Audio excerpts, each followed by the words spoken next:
long weekend. At excited kami kasi babalik kami sa Santa Magdalena. Last time, tropa ang mga kasama. Pero ngayon, ang buong team ng Kampi. Lahat ready na para sa bagong adventure.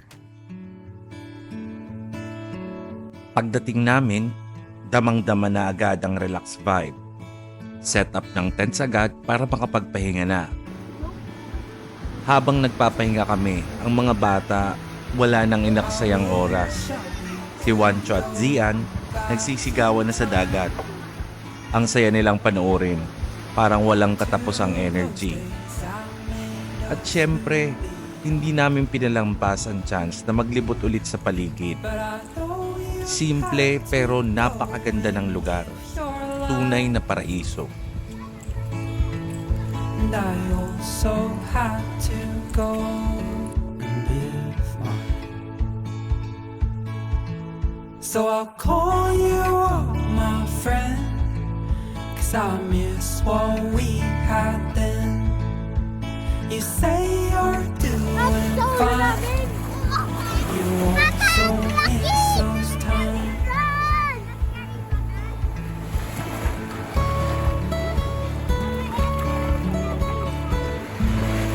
At habang nag-e-enjoy ang mga bata, si Ate Casey at Sia naman, busy na sa pag-iihaw. Seryoso ang mukha nila habang nag-iihaw. Alam mong gutom na. Amoy pa lang, alam mo nang magiging masarap ang hapunan. Back in time. Home videos remind me why.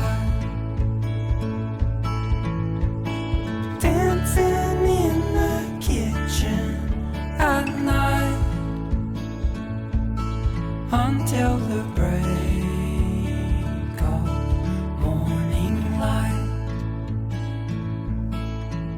So I'll call you up, my friend, 'cause I miss what we had then. Pagkatapos maghapunan, You say you're tahimik na kaming lahat sa tabing dagat.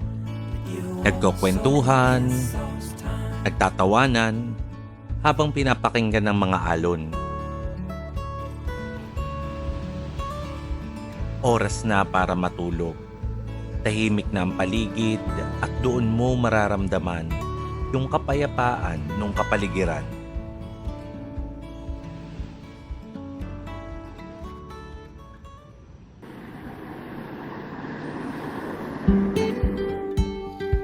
Kinabukasan, naririnig ko na agad ang mga bata.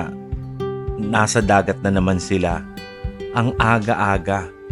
Pero para sa kanila, hindi na importante ang oras. Basta nasa tubig. Here I am in this old town. Sa mga gantong pagkakataon nga, naiisip ko kung gaano kahalaga yung oras na binibigay mo sa pamilya.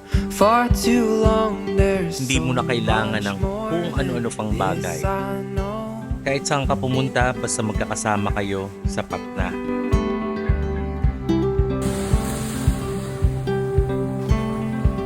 It's been years since I've been gone. I miss the way it feels to roam this urge that's grown inside my heart to pack my bags and hit the road. I'm dreaming of the road again, set free in the wind. Feels like we found home again on the road that's grown within. Mas lalo pang sumaya nang dumating ang tropa. Si Chef John kasama ang kanyang girlfriend na si Mads, tapos si na Argel at ang kanyang asawa na si Nina. Sinama nga nila ang cute nilang anak na inaanak naming lahat, si Alon. Ang sayang makita silang lahat. Parang halos laging mini reunion. We'll drive away from this this old town and Hindi lang basta reunion, si Chef John, as usual, may dalang magic. summer Nag-prepare siya ng fine dining dinner daw sa tabi ng beach. those down. Imagine, Drive along. fine dining sa ilalim ng mga bituin sa tabi ng dagat.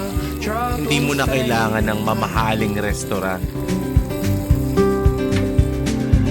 I'm dreaming of At pagkatapos pagkapunan, nauulit ako sa tabi ng dagat. Ang katahimikan ng lugar, parang nakaka-invite ng reflection. Minsan kailangan mo lang huminto, mag-isip, at magpasalamat sa mga simpleng bagay. At dito ko nga na-realize, hindi mahalaga kung nasaan ka. Kung sino ang kasama mo, yun yung nagdadala ng saya. Family, mga kaibigan, kung kasama mo sila kahit nasan ka, you are home.